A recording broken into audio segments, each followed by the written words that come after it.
What is up, guys? It's the Sound Alchemist, and today I'm back to bring you 40 facts in the Warhammer 40K universe. Today we are diving into the fan lore for my Celestial Suns, well, at least the chaotic version of them, the Infernal Suns. Now this is gonna be a narrative that deals with a dragonic creature. Now this is just because a lot of you guys like to send fan lore, and a lot of that fan lore that you guys send has to do with dragons. You've got like the iron dragons, you've got like dragon primarchs. So I decided to jump on the bandwagon and talk about dragons. So with that being said, guys, this will talk about one of the bloody eclipses, one of the four generals of the Infernal Suns, as well as another character that's pretty badass. So sit back, grab some popcorn, and let's dive into this chaotic 40k lore. Infernal Sun lore, the Obsidian Scale King. On the outskirts of Imperial-controlled territory lies a forgotten world by the name of Draconus. This planet was run by planetary governor Sorax, but was overthrown by their new ruler, the Obsidian Scale King. The worldwide civil war lasted around 2 years, but reinforcements never came for Sorax. Warp storms had surrounded the sector, making travel practically impossible. The Obsidian Scale King also happened to be a psyker, and with his abilities, he was able to control the apex predators known as the Reapers. These massive dragon-like creatures have iron-like scales, massive membranous wings, and an insatiable hunger for human flesh. While the troops of the Obsidian Scale King ran hit-and-run tactics during the day, at night the charcoal black Reapers would fill their bellies with the Astra Militarum soldiers. Last gunfire wasn't enough to bring down these black behemoths, and at the end of the war, the Obsidian Scale King plunged Sorax's very own power sword into his heart, and so began the Psyker King's reign. But his reign would not be long and prosperous. Years later, the king's son had grown and was ready to challenge his father to become the new ruler. But the night before the challenge, he stabbed his own father in the back and took the throne for himself. In the following years, the planet's population slowly began decreasing. Famine and war took countless lives, and the Reapers' appetite was insatiable. No longer being controlled, their animal instincts led them towards hunting the humans. The new Obsidian Scale King was no ruler. He knew not how to lead his people. He only cared for himself. His soldiers ended up chaining and capturing a few of the Reapers and used these beasts as scare tactics to control the civilians. Eventually, his forces found ways to fashion armor from the obsidian scales of the Reapers. With these new innovations, he started the Black March, a campaign across the planet to reconquer Draconus for himself. With the use of the Reapers and their armor, they won battle after battle. However, rumors began spreading of giants clad in armor who would devour their enemies whole. While these rumors scared the Obsidian Scale King, he continued his march. More and more tribes joined the young king, and over again, the rumors continued. By now, the people feared these giants more than they did the Reapers or the young king. The Black March eventually halted when they came across a desecrated castle. Blood, flames, and mutilated bodies were everywhere, and the Reapers were restless. The young king did the smartest thing he's ever done, and he listened to these beasts. He ordered his troops to lay a defensive perimeter, for he thought something might be coming. Just then, in the distance, screams of agony were heard. More and more voices were joined by the first, and as each second passed, the louder they got.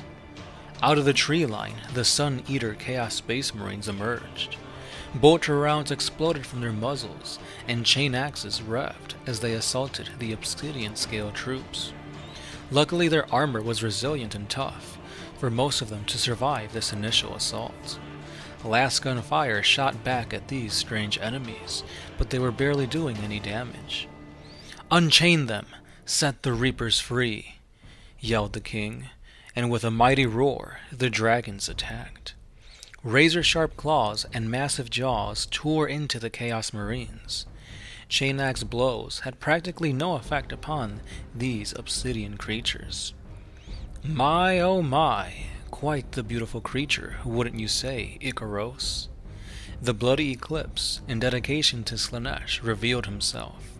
Draconus of the Weeping Blade, they called him. And alongside he, Icaros, the Angelus Solaris traitor, had also made planetfall on this isolated world. "Yes, these beasts are indeed majestic," answered Icaros. "No, no, not the beasts. The young king, he's mine." Draconus' Slaaneshi steed darted past the reavers towards the young king. However, last gunfire blocked his path. "Icaros, you handle these. I've got my prey to attend to." The Obsidian Scale King had already hidden within the castle when he heard the raging battle outside go silent. And then crunch, crunch, the Space Marines began devouring the fallen Obsidian Scale soldiers.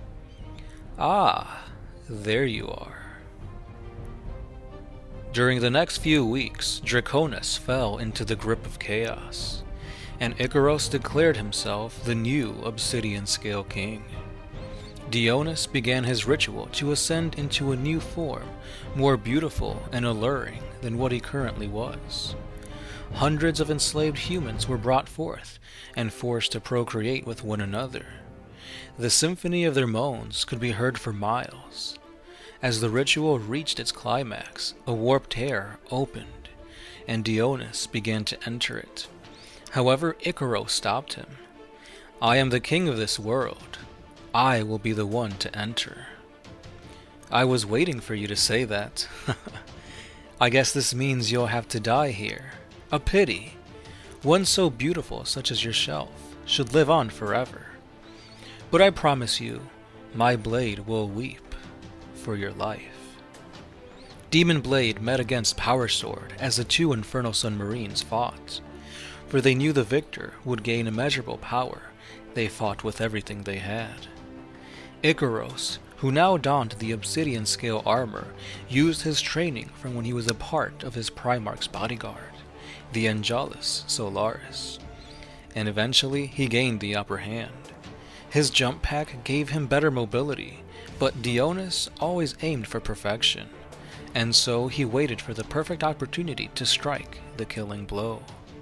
This opportunity never came, for the moans of the humans had alerted the reapers of a massive feast. The winged beasts dove straight into the hundreds of people. Lust morphed into fear as they were eaten alive. The warp tear began to flicker out of existence. The two warriors then darted for the portal, but just as they were about to enter, a bloody maw dug deep into the both of them. Massive teeth dug into the flesh of the Astartes, but this would not be the place of their demise, and they both fought back and plunged their swords deep into the creature's eye sockets. Roaring in pain, the reapers stumbled and fell directly into the void. 69 seconds passed, and finally something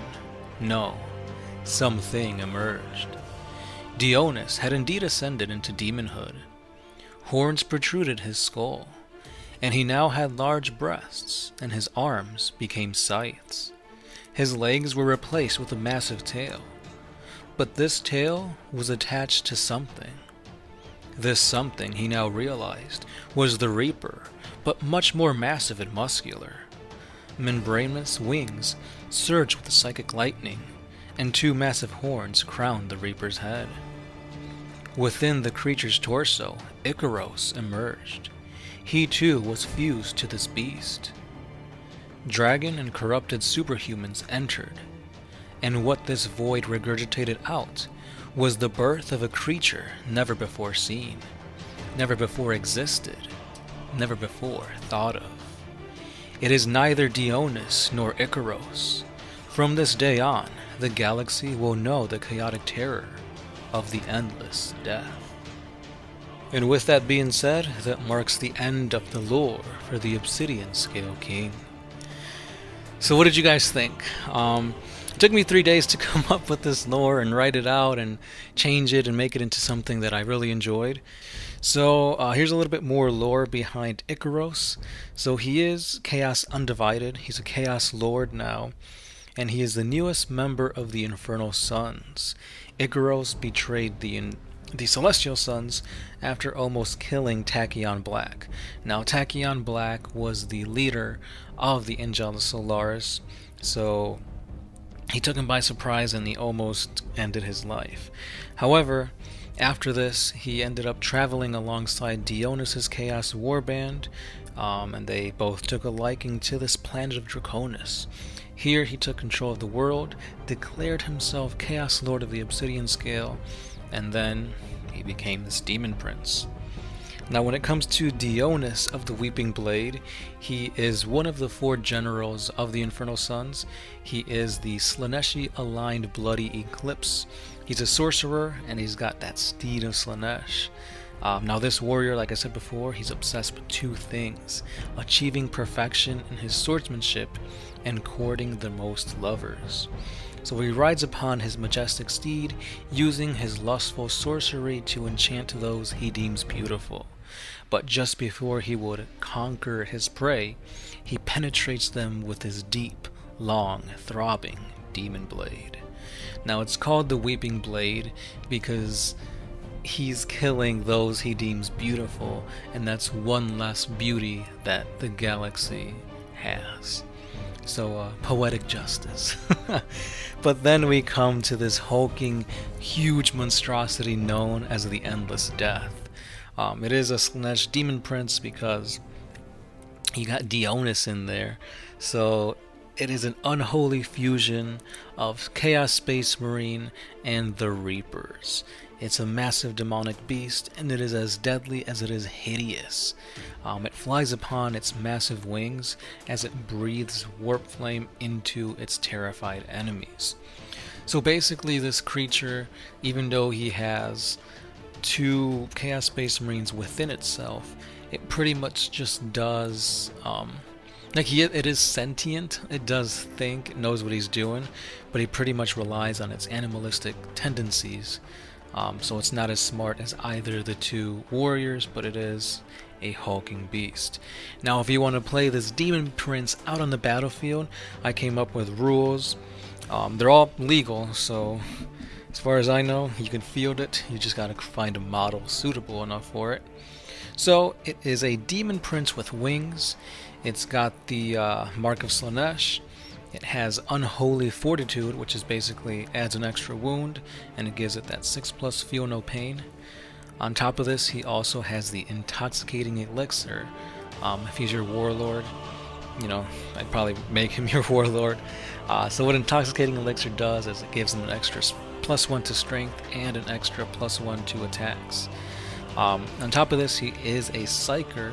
Since Dionys was a Psyker, he kind of retained that kind of ability. So he's got Smite, and for his weapons, he's got 2 Malefic Talons, so it gives him more attacks. He can rip and tear into his enemies. Now, he also has a Warp Bolter, but instead of actually being a Warp Bolter, this is just him shooting like fireballs or warp flame from its mouth. And then of course they have the Death to the False Emperor and the Prince of Chaos ability.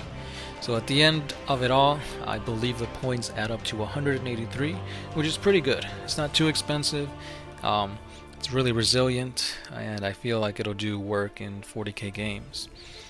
So let me know what you guys think about this lore. I was going to save this one till later, because I was going to put the lore on Icaros and the lore on Dionys first, but I couldn't help myself. I was like, I put in, you know, I finally made this into a lore that I enjoyed, so I'm like, you know, let's put it out there. So again, let me know what you guys think about Dionys, Icaros, and this is the Sound Alchemist, part of One Mind Syndicate, and I'll see you guys tomorrow.